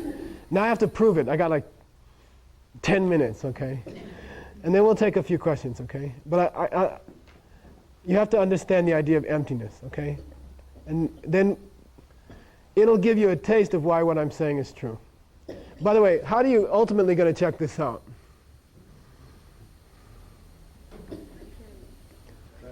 Try it. Okay. Yeah, and Buddhism is cool. You know, Buddha got up and said one day, he said, if you're a good Buddhist, don't believe anything I say. Just try it. If it works, go for it. If it doesn't work, then quit and go do something else. You know what I mean? Here you go. Yeah. All right? Buddha said that. He really said that. He said, you know, you can listen to me talk all day long. But if you really want to see if it works, you go try it. Okay? Just go try it. If it works, then that guy up there should be able to make money at will. You know, should be able to create health of his own body. Should be able to create beautiful people around him at will. You see what I mean? If what I'm saying is true, you could actually create the people around you. And you could create your own finances and the place where you live and everything else. You see what I mean? If what I'm saying is true, then that's the case. If Buddhism says everything has a cause, then you can actually design your own world. And you know, if you don't like some things, you can remove them. Okay? How? Why? And then we have to talk about emptiness. Now I'm down to 12 minutes. Okay.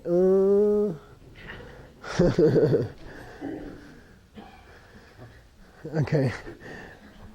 What's this thing? Okay. I mean, it's a candle, right? Okay. It's a candle. It looks like a candle. And it's a very, very basic question. I'm going to teach you emptiness for 10 minutes, okay?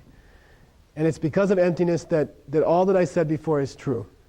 The things that I said were true, okay? The details of how to pull it off is not a big thing. You know, you have to learn how to do the good karma that you need to create certain things that you want. I want a boyfriend. You know, I want to be financially stable. You know, I want my family to be happy.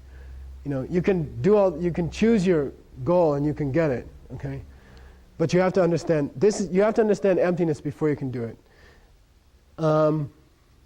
It's a candle, right? Now I ask you, is it good or bad? By the way, before you answer, be careful. We have this custom in Tibetan monasteries. It's called debating.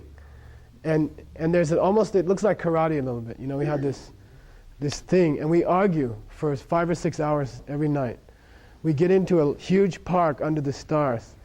And in the old days, there was no electricity. Like in my monastery, we didn't have electricity till a few years ago.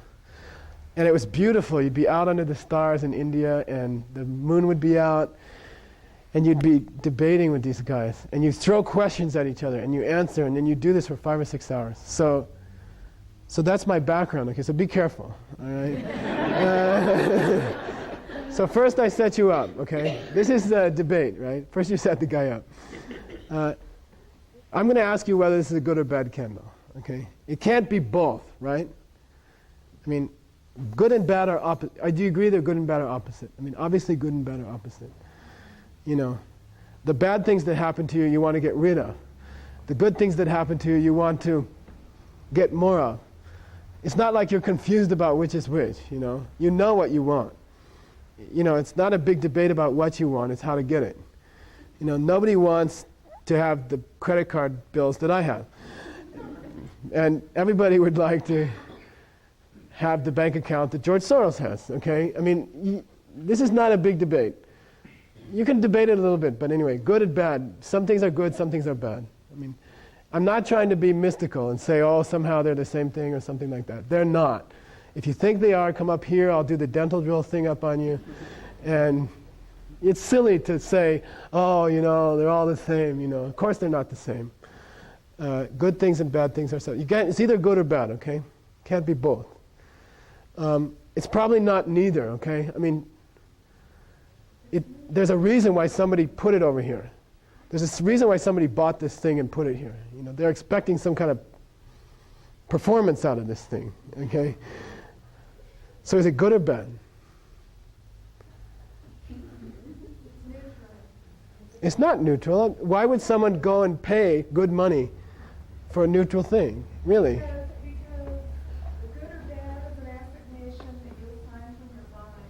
You assign a quality from your thought patterns, not from an inanimate object. Well, I agree that how you feel about it is maybe coming from your mind,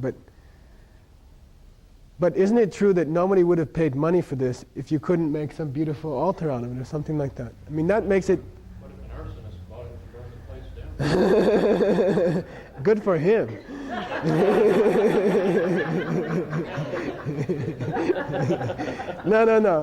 No, you got the point, okay? You got the point. You can't answer. You know, you have to ask me more questions. But in debate, there's like different ways. You can split the question. You can refuse to answer because the guy's crazy. Or you can say yes or no. You see what I mean? In Buddhist debate, you can say, can I have more? You can ask for a clarification. That's one of the systems. You can say, what would the clarification be? Is this candle good or bad? What should you ask me? What does it do with it? What's it have to do with it? What are you going to do? Right, yeah, what am I going to do with it? Okay? Like, am I going to burn the place down? Or am I going to make a beautiful altar? You know, it's like, to whom? You see, to the arsonist, it looks great. You know, the candle which burns down this nice place, and which has burned down many a Buddhist monastery. You know, Buddhists love these candles and incense and stuff like that. I'm not kidding when I say that over history, you can imagine many Buddhist monasteries have burned down from people putting incense where they shouldn't have. You know? Yeah. Was the candle good or bad? You see what I mean? Is the candle good or bad? It can't be both, right? You already agreed. You already said it was opposites.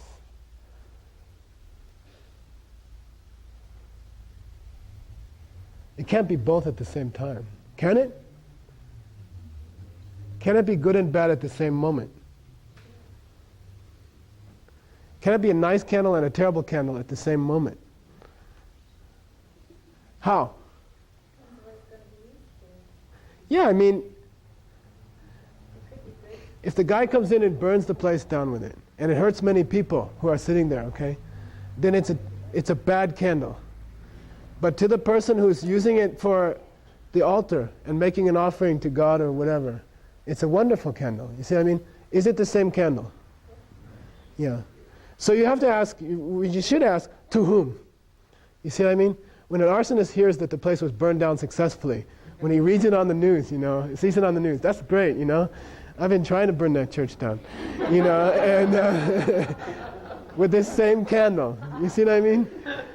And then when someone who bought the candle for the beauty of the candle as an offering to a sacred being is thinking, well, that's too bad. That was a bad candle. It turned into a bad candle, right? It was a good candle when I put it in the church, and then it turned into a bad candle. You see what I mean? So when I ask you, is the candle good or bad? You have to say, to whom? You see what I mean? To who? Who are you talking about? You see, so really good or bad depends on the person who's sitting there, right? When I ask you, is the candle good or bad? You have to say, to whom? Okay? And for what? You see what I mean? You don't have to be a big philosopher to understand emptiness. You know, emptiness is this weird thing in Buddhism. Does it mean you close your eyes and it's all black? No. Does it mean nothing matters, you know? Same thing whether you kill people or lie or steal or you don't kill people or steal. Obviously not. The Buddha spent 51 years teaching how bad it was to hurt people. So obviously emptiness doesn't mean nothing matters. Emptiness means this candle from its own side is neither good nor bad. You see what I mean? Things don't have a nature of being good or bad from their own side. That is their emptiness. Okay? Very easy. You know, it's no big deal. In Buddhism, the word emptiness, which is very misleading because it's so weird, you know, all it means is this candle doesn't have a nature of being good or bad from its own side. Okay?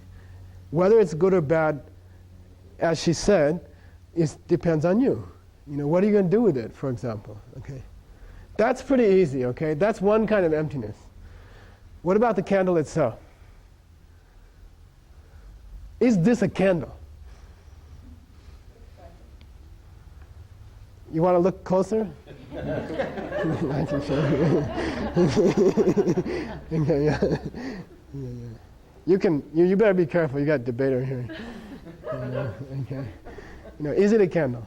At the moment. Huh? What is your intention? No, It's a candle at the moment. it's a candle at the moment. Person shape of the candle. It's not a candle. This is a chewable object. Okay? This is a chewable object.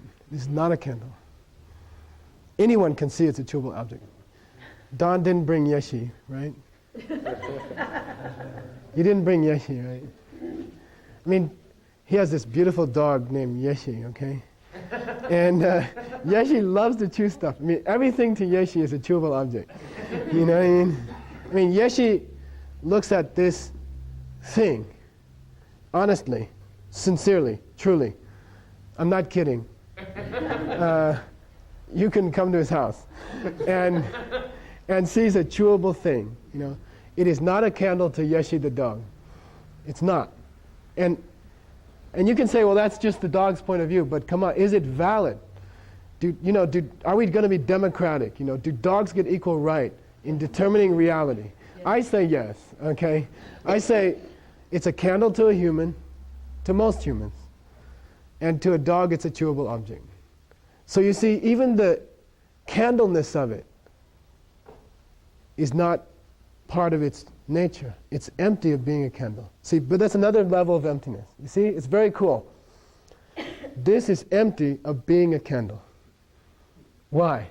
Because a dog we call it sema or pramana in Buddhist logic. A dog with a valid cognition, meaning who can complain about it? Can come in here and say, that's not a candle, that's a chewable object, And you can't deny to Yeshi the dog that you can't argue, you can't say, no, it's a candle, you're wrong, You see, it just depends on the point of view. To that kind of being, this is a chewable. So what I'm saying is that, very interestingly, this does not have the nature of being a candle. How about its purpleness? Somebody better start saying, to whom, okay? Does anybody want to do it? I don't know. Okay, ready? What about its purpleness? I mean, good or bad? Yeah, okay. Good or bad, we already decided. That was easy. Candle or not, I kind of got you, and then Yeshi the dog showed up. But its purpleness must be a part of this thing. That's not coming from me. Shine a different colored light on it. Yeah, shine a different colored light on it, or a person who can't see purple. Or a person who's blind, period, It's not purple to that person. You see? Oh, but it is purple. They just can't see it. Oh, yeah, but it is a candle, but he just can't chew it. You see what I mean? Don't think it's purple from its own side. It's purple because you can see it as purple. You see what I mean? You get it? Even its purpleness is not part of it. It's purple because someone can see it as purple. Is its itness part of it?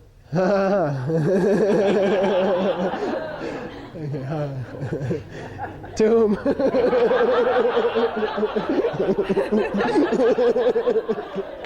Okay. Anyway, what's that got to do with anything? Okay. No. What's all this stuff got to do with anything? We got 30 seconds left. Buddhism says something very, very, very profound. Whether your mind, at this moment, 9 o'clock, on Thursday, December, whatever it is, whether your mind sees this candle as good or bad, is coming, first I ask you, is it coming from the candle or from you? From each person in this room. Each person in this room, by the way, has a slightly different feeling about the candle, probably. There's a range. Some people think it's a really cool candle. And some people can't stand this color purple. You know what I mean? And there's probably a whole range in this whole room. There's a certain amount of range. So whether or not you like it, whether or not you are experiencing this purple cylinder as something pleasant or unpleasant, is totally coming from you. Okay? Does it have a cause? Or is it just Big Bang? Or is it some guy up there with a computer, you're going to like it and you don't get to like it? You see what I mean? Which of the above? Why? You see? Why do some people like the candle and some people don't? By the way, this is not a small question. If there's an answer to this question, you can reach eternal happiness. If there's an answer to the question about the candle tonight, then in theory, you can reach eternal happiness. Okay? If you could find out why you feel, how you feel about this candle, if there's a cause, boy, anything's possible. You see? You could reach a thing called a Buddha paradise. By the way, this is the proof for a Buddha paradise, okay? Right here. Yeshi's chewable object. Oh, you wanted to call it a candle, didn't you? Okay? Why are you feeling good about it? You see, Buddhism says there's a reason. Guess. No, you did something kind to someone.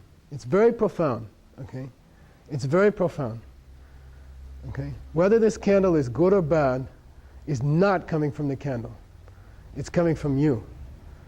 You see, whether or not it's a candle is coming from you, whether or not it's purple is coming from you, and whether or not it's an it is coming from you. Okay? Why? What is it in your mind that's making you think that way? What's making you think that way? Why is each person in this room being forced to think a different way by their mind? Is it just random? Is it some guy up there in the sky? You see what I mean? Buddhism says there's a seed planted in your mind every time you do something good for somebody. And that seed ripens all the time. Every event in your life is a ripening of this seed. Okay? And if you like the candle, it's because you helped somebody in the past. It's very profound. It means that you just understood the law of all happiness.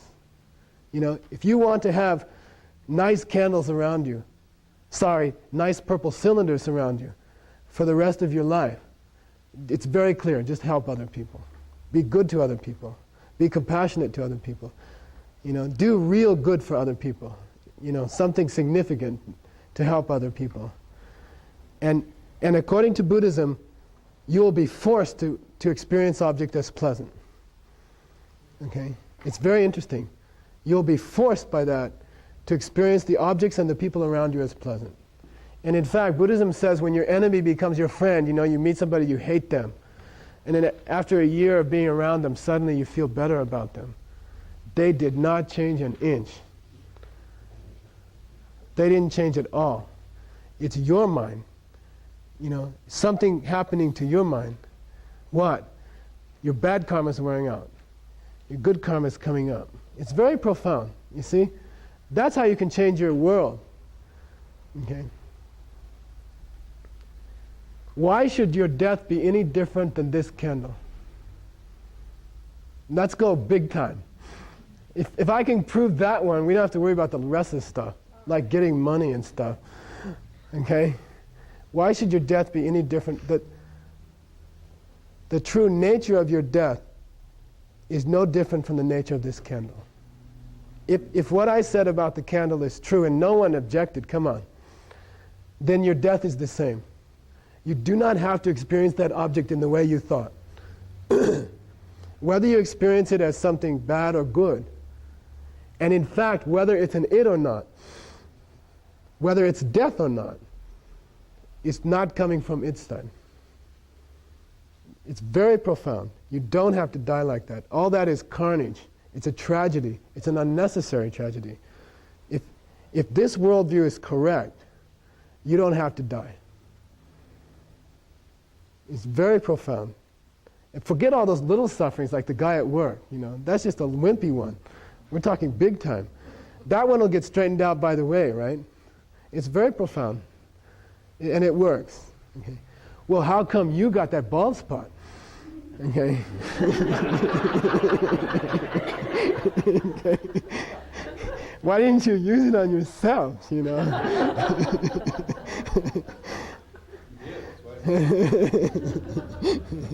This is also profound. Am I experiencing it the way you are? Is Yeshi the dog experiencing this as a candle? Do you know how I'm experiencing myself? Not at all, you see. You have no idea how I'm experiencing myself. And frankly, I have no idea how you're experiencing yourself. You know what I mean? And how you experience this candle, I don't know. What I'm trying to say is that it's not unreasonable to say that there could be people in this room who are experiencing themselves on a totally different plane. You know? Would you necessarily be aware of it? You know? Not at all, because this is a chewable object. You see what I mean? The same rules apply. You know? It's possible that there's people in this room who are experiencing themselves in a much different way than you or I. You see what I mean? Obviously. Well, how come they didn't tell me?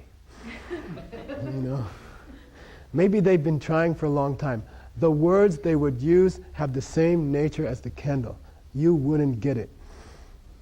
You see what I mean? Words are empty also. Words don't have the meaning that they have from their own side. They have meaning because you give them meaning. If you haven't been pure or compassionate to other people, and you had an angel sitting next to you, and they're like, man, look, I'm not this bald guy, I'm an angel, look, get it? You know, and you know, you wouldn't hear it, you see? You wouldn't hear those words. You'd hear something like static, you know, what's a static, you know, because things have no reality of their own. So that's what I'm trying to say. Because of emptiness, all things are possible. And you don't have to be Nagarjuna to see the emptiness of this candle, okay? We proved it. We did a great job, you know. Americans are faster, you know. Like 30 minutes we proved the emptiness of the candle. And it applies to every one of you. You don't have to die. That's all. Where do the lousy things in your life come from? They come from you. Why? You did something to hurt other people. Can you stop it? Of course, just stop doing that, you know. Then there's this whole thing about learning what's the best kinds of powerful karma. Obviously, to change this body into the body of light of an angel is going to be a lot harder than feeling better about this candle. You see what I mean?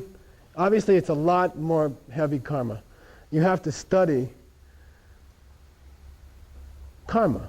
You have to study what's big-time karma and what's little-time karma. You know, what's the karma that would make you feel better about purple candles? And what's the karma that would actually change your body? You know, you have to study that, and that you have to study Buddhism, and that takes time. But that's the reason to study Buddhism. You see what I mean? The stakes are very important. The stakes are very high. What? It's not your peace of mind. We're talking your death. We're talking whether or not you have to die in this life. And believe me, there are people who have achieved that. You know, would you recognize them? No. When do you recognize them? Well, frankly, you'd have to be pretty close to it yourself. You know, how close are you to it? Look in the mirror. You know, count the white hairs. You know, it's possible. If what I said about the candle is true, all these things are possible. And if what I say is true, then all the deaths that will occur in the United States today are unnecessary. You see what I mean? That's very profound. You know, all the sufferings of any person in this country today, you know, having a filling removed, breaking their leg, burning their hand on the stove, dying, they're unnecessary. It's a mistake. You see what I mean? You can fix it. It's very cool. I mean, something amazing would happen if people did it. How would they be acting towards each other? The last thing anyone would do if they had any brains would be what? To hurt anybody else. You know, that's like the stupidest thing you can do. You see what I mean? It'd be really interesting. You know, nobody would be lying in a diamond deals anymore. You see what I mean? Because they know that's not how you get the money. It's very profound. Society would be very strange. You know? Society would be very, very unusual. No one would ever want to hurt anyone else in the slightest bit. It'd be a very interesting place to live.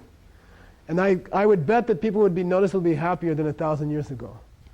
You see? That worldview works. And it explains everything. It's much different from what we grew up with. What we grew up with, it doesn't work. Okay? So what am I supposed to do about it? Frankly, you have to connect with a Buddhist organization. You've got a nice one here. You have to find out what's good karma, what's not good karma. And then what? Do it. You know. How long? You know? No, I'm saying, I divide it into 4 stages, and I'm quite frank about it. We're not allowed to describe our own spiritual lives in detail, because it doesn't help you. You see, I could get up here and say, I'm seeing everything like that. You can't confirm that. There's lots of people who get up and say stuff like that. You know, I can only describe to you the stages, and you have to try it. So I described to you 4 stages. First stage, learn what good karma is. Learn about bodhicitta, learn about compassion, learn about ethical living, and try it for a while. Within 6 months to a year, if you do it seriously and you do it correctly, if it's taught to you accurately, things will start to change. What? Very interesting. Things taste better. Things look better. You feel better. There's less illness. People are nicer to you. The weather improves. I'm not kidding. By the way, if what I said about the candle is true, it's not like some objects would be exempt and some would not be exempt. The weather is an object. The weather has a cause. It's not random. It was not made by some big guy with a beard, and it was not made by a big bang. It's being created by the same thing that's making this a candle. And I'm not kidding. Okay? You can't improve the weather. Okay? Things will start to change slightly. And you kind of get you get a little encouragement. You say, hey, maybe this stuff works. Let me try it a little more. And you try it more. Then I would say in the category of surprising things start to happen. You know, like you get the position you were thinking about. Or the person you wanted to connect with, you connected with, or something like that. Things that didn't normally happen the right way last year. Okay? If you keep practicing sincerely, by the way, I keep saying sincerely and accurately.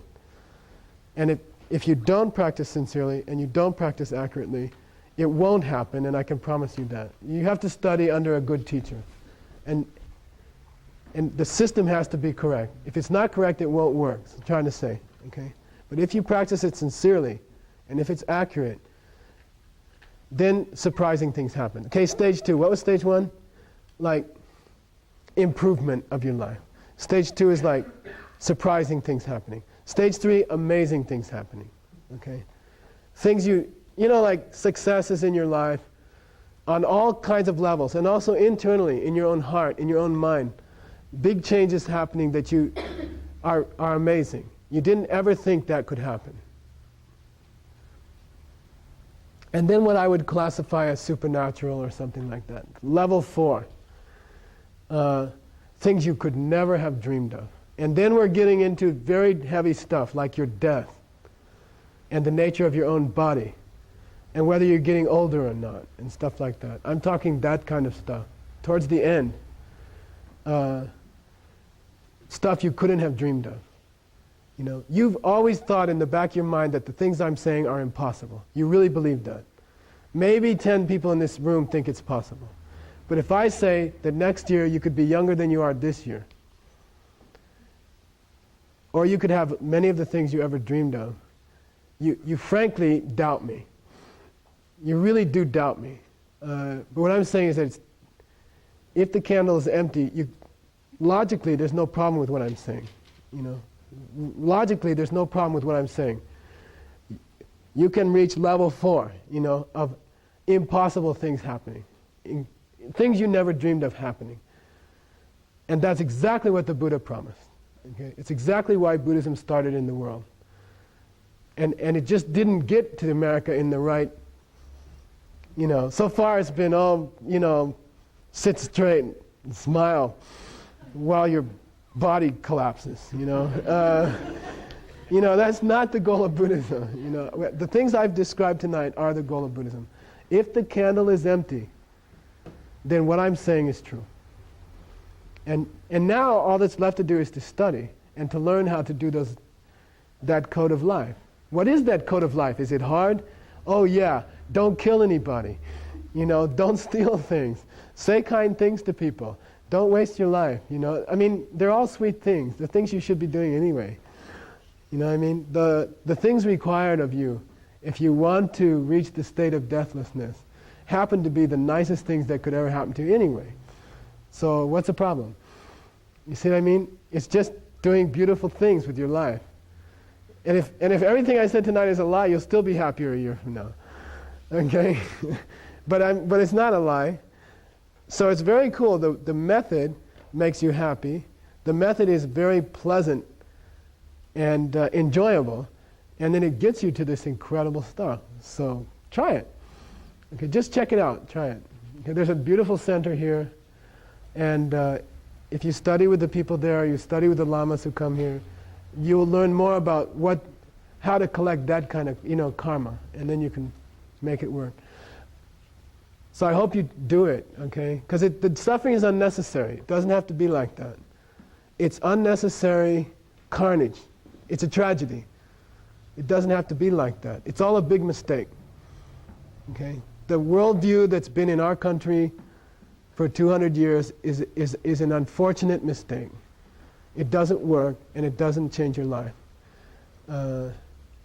Try it, okay? See if it works. If it doesn't work, stop it. You didn't lose much, right? We can do questions for like 10 minutes if you want to try any. Yeah. If the bad things that happen to us are the result of some bad things that we've done, I believe you said that at some stage. It's absolutely what I've been saying all night. Yeah. What about a 5-year-old child dies of starvation? That's a bad thing for that child. How did that? What brought that about? How did the child do that? It's a very good question, okay? And by the way, if a worldview cannot answer that question, I say junk it. Okay? He asked the question, if what you're saying is true, why does an innocent 5-year-old child have to die of starvation? Okay, what have they done that's so terrible in their 4 years and 364 days that now they have to die of starvation? What could you do? But I think you should be more radical. Why does a fetus get ripped out of a mother's womb? What did they do? Why does a child die in the first month of its life? What did they do that was so bad that they should suffer death? You see what I mean? To answer that question, if I were like a perfectly trained Tibetan Buddhist, right, I would come up to you and say, I have to answer your question this way. Focus your mind on the first moment of your awareness in this life. Focus your mind. Try to imagine at this instant the first awareness you ever had in this life. Everybody do it. Personally, mine is very silly, and I think most of the people's are like that. It's touching the blue border on a blanket, the silk kind of stuff. It was a pale blue. It was slick. It was very soft, and I remember that's the earliest memory I have. That's the very earliest memory I have.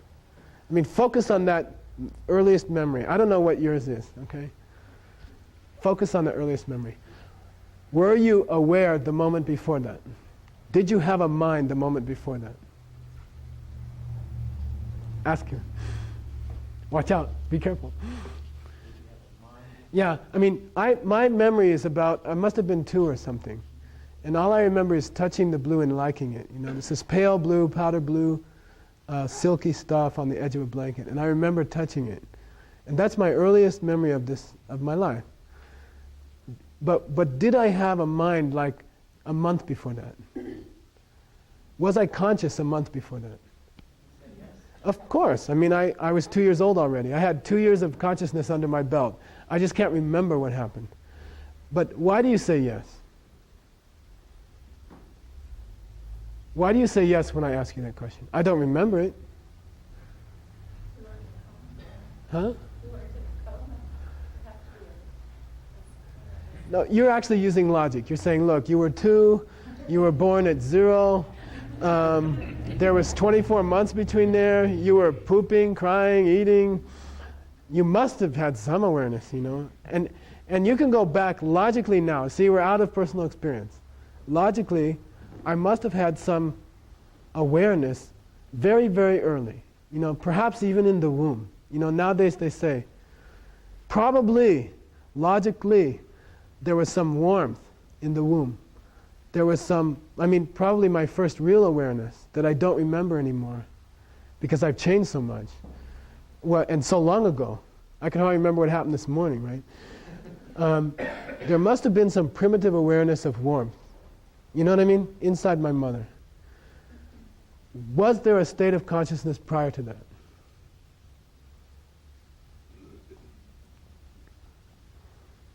Now you're getting into heavy logic. You see what I mean?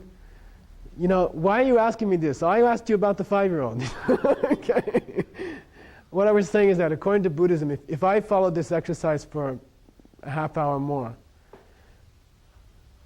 we would establish that any given moment of awareness, this present moment that you're having of this awareness in this church, has to come from a previous moment of awareness. Only mind can lead into mind. You see what I mean? According to Buddhism, a moment of awareness such as you're having at this moment has to come from a moment of awareness the moment before. And that one had to come from one before that. And that one had to come from one before that. And the reason you say, I had some thoughts before I remembered the blanket thing, is because you know that. And the reason you send kids to first grade is because you know whatever they learn in first grade will be carried in their mind to the 8th grade, right? You're hoping for that. That's why you send your kids to school. You believe the mind can store stuff. You believe the mind flows on like that, okay? Buddhism says there is never a moment of your mind that you could say didn't have a moment of your mind before that. Why am I getting into all this? That proves your past lives. Okay? Buddhism does not attempt to prove past lives because some mystic gets up and says, yeah, I was in Cincinnati. It was 19, you know, what's that do for you, you know? That doesn't do anything for you.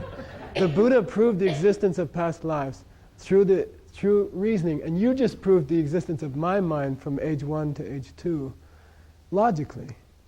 I must have had a state of mind. Okay, you can do it with your past life. You did have a mind before your first awareness in this life. It created your first awareness in this life. You did have a past life, and it had content. And you did do things to hurt other people and to help other people.